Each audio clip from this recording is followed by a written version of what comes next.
This is the perfect outcome for the Vancouver Canucks as we hear from the organization on all their draft picks who are perfect fits for this team, as everyone can't wait to hit the ice running at training camp this summer now that the NHL Draft is behind us. We're going to break down all that in this episode of Canucks Digest, but first, if you're enjoying this Canucks content, you want us to help us reach our goal of 7,700 before the start of free agency on July 1st, make sure to hit that subscribe button and the bell icon so you don't miss any of the Canucks updates, as it's going to be a very busy week or two ahead.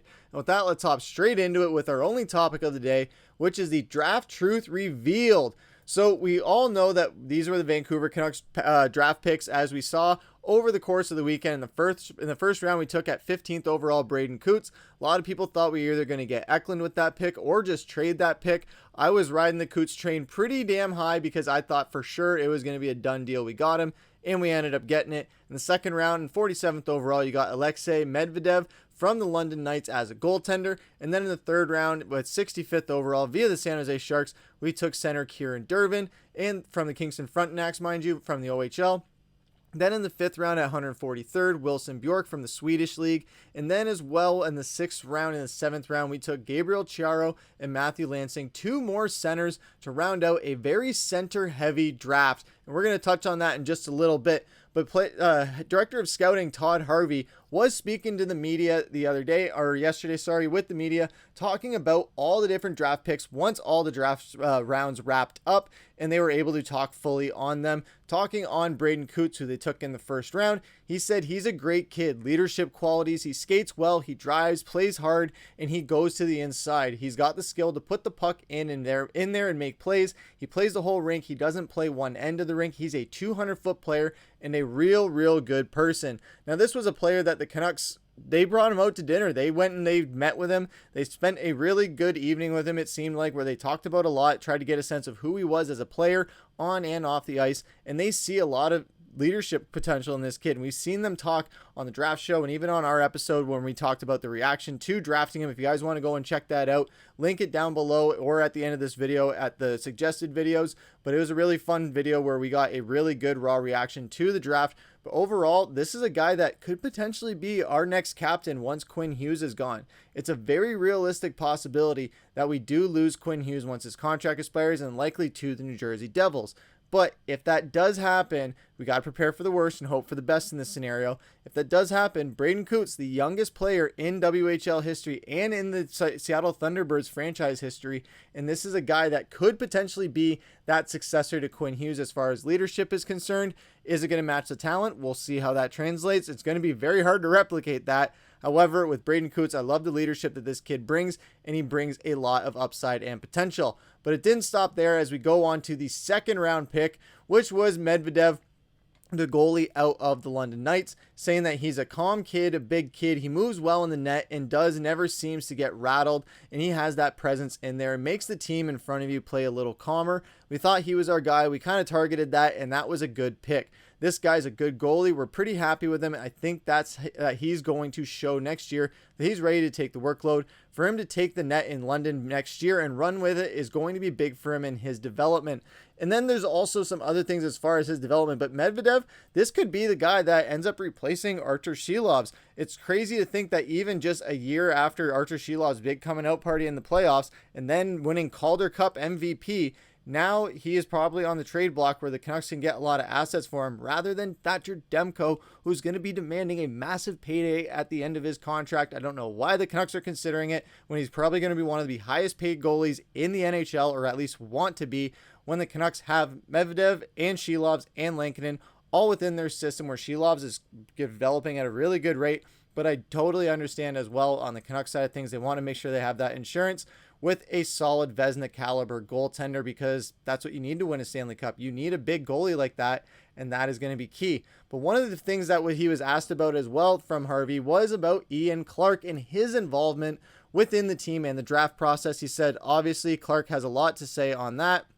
We looked at the draft, and he wanted this pick, and we thought it was the right time. And Clark will be in touch with the goalies. I think we have a real good staff here for development and bring him along. Talking about Medvedev, he is going to have the net next year in London, and you never know. London, they always have a good team, so maybe they get back to a Memorial Cup. And this is a London team that was just absolutely dominating through the OHL playoffs, through the Memorial Cup competition, and just was an absolute demon to deal with for other teams. And Medvedev was a very big reason for that. So love to see that Clark is still involved in a pretty big extent, even after Rick Tocchet has left, even after the demotion or the stepping down from the main goalie coach to a development coach. But overall, I really like that they went with another goalie. It kind of helps solidify that, but it also leaves a lot of uncertainty of, all right, which one of the three is going to get traded? Shelovs, Demko, or Lankinen as well. Probably not Lankinen because they just extended him. So it's probably going to be between Demko and Shelovs. Likely could be Shelovs in this scenario just so that they have that insurance with the Vezina caliber goalie. But then moving on to Kieran Dervin, who Harvey was saying that if you guys watched our video yesterday, we talked about Dervin and as well as Wilson Bjork. Bjork was not covered by Harvey in the press conference, so if you want to see our full video on that, you can go and check that out. But as far as Dervin is concerned, he says, I watched him play near the end of the year a few times and into the playoffs. He's got good size, he skates pretty well, and can make plays. He sees the ice well, and he's not afraid to play in traffic. I thought I saw something there, and our guy in Ontario really liked him, and I thought that was the pick for us. As far as end of the year and into the playoffs, that's something that is going to factor in a bit later on that you're going to see as a common theme.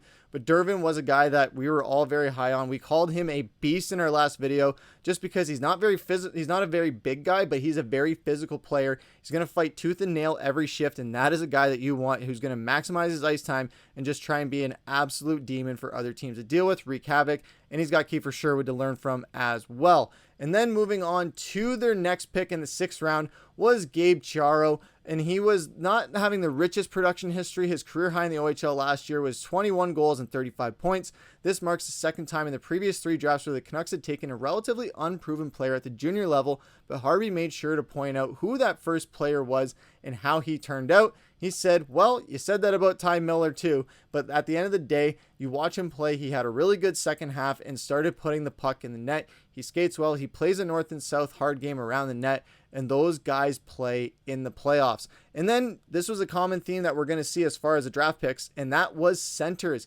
He says, obviously defense and centers are hard to come by. I thought that today we targeted that. The way we put our list together is kind of the way it happened. We don't deviate off our list. So those are the guys that were in the spot, and we ended up taking. So this is something where we know that we don't have a ton of center depth. We know that it's going to be a lot of depth that is in there within their farm system because they drafted another center with their final draft pick in Matthew Lansing, which showed the familiar trend from the scouting department where they pick players who have a strong second half of their season. Last season, they drafted Riley Patterson, who fit a similar mold to Lansing. Harvey was also asked if they're noticing a development curve for that at the midway point of the season, because a lot of these guys, when you look at their production, they were either in the playoffs or late season. Whether you're looking at Dervin, whether you're looking at any of these other guys, they all performed later on in the season. And as far as last halves of the season, Harvey was saying, yeah, 100%. I mean, we want to see these guys improve throughout the year, and that's part of scouting, right?